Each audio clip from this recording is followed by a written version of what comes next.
Hi everyone, Dr. Ginger here. I want to bring up a topic that is sensitive, not controversial, but just sensitive for women. Now, as you guys know, I'm the voice to pelvic floor physio, and I just want to say that being a female nearly guarantees having orofacial and voice issues.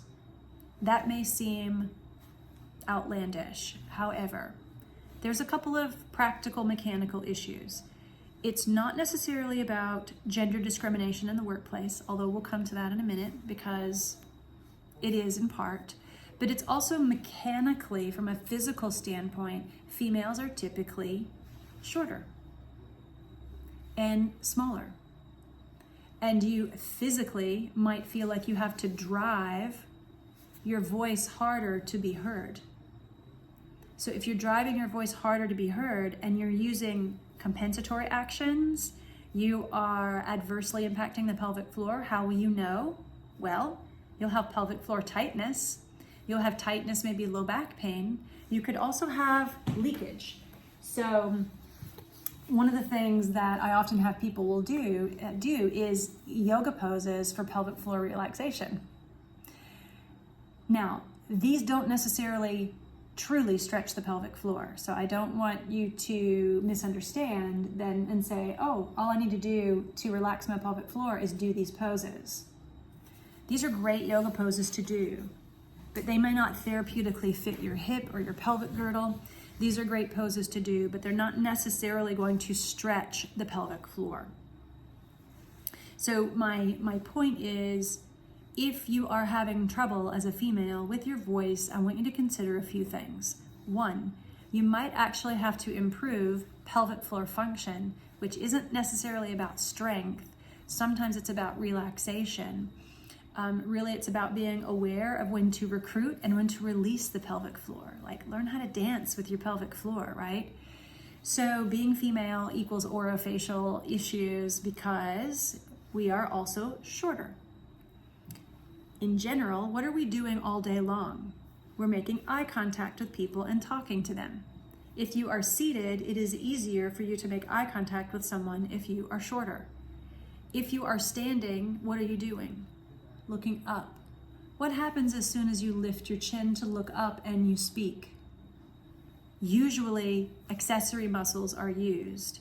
You are tethering the extrinsics, the extrinsic muscles, extrinsic laryngeal muscles, which are influenced and influencing the vocal folds and the muscles that help function or create sound in the larynx.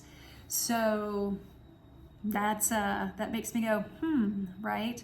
Whenever you can, sit down to have a conversation with someone taller. Whenever you can, don't raise necessarily your chin to talk up because it does make you push harder, which creates vocal strain.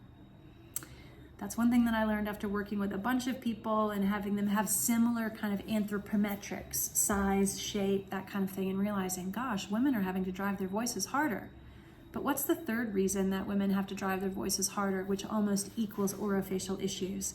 It's not just size, it's not just height, it's not just the fact that we tend to have more pelvic floor issues because most of us will go on to have children.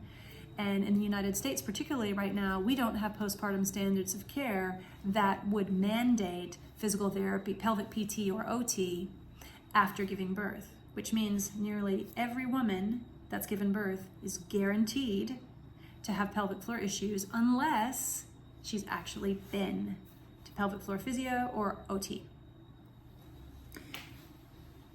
The last reason is because of obvious issues, gender discrimination in the workplace. It's not arguable. Does it happen? Yes, it happens.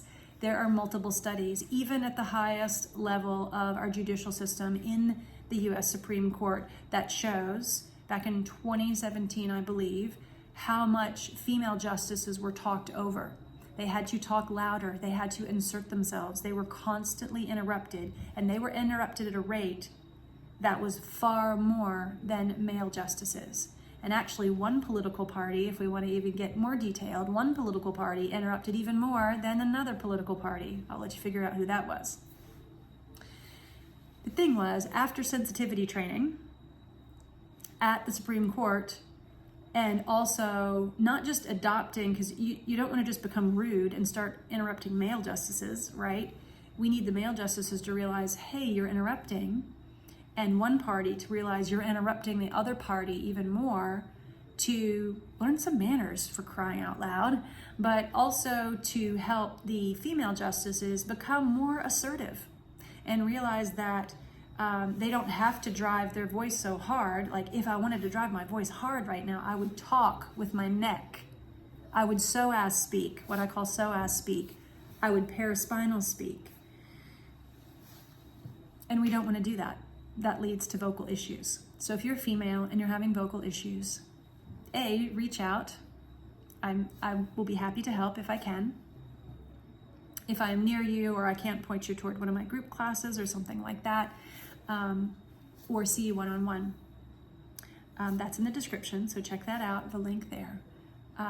If you're a female having voice issues, consider, is it height? Am I looking up too much? Am I gripping and tightening the back of the neck, and which closes down the front of the throat and can create other things like headaches, etc., jaw issues?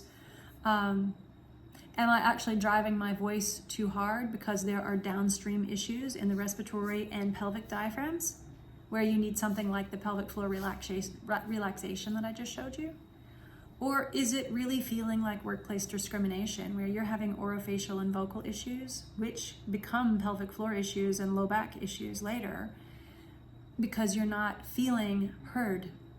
You're not literally feeling heard. You're not social emotionally feeling heard. And that's true for your relationships as well. So if you're not feeling heard at home, if you're not feeling heard in the workplace, that's going to equal orofacial and vocal problems. So I just wanted to take a moment to go, hey, if you're female, being female almost guarantees at some point in your life, you're going to have an orofacial or vocal problem because of those three big facts. It doesn't mean that we can't do things to avoid it, treat it, prevent it, and fully get rid of it, right? So if you need help and you're struggling with that, don't hesitate to reach out. The link is in the description. If you like the video, please share it, please subscribe. And I also encourage you to join our newsletter, which is also in the description. It's just simply Garner Pelvic Health. Sign up and you get all the resources. I do put out a lot of free resources and paid resources because, let's be frank, I have to pay my light bill. And the kids need shoes, right? So I thank you for your support when you do purchase a product or you do come to see me, and also enjoy the free products that I have as well. Thanks for listening.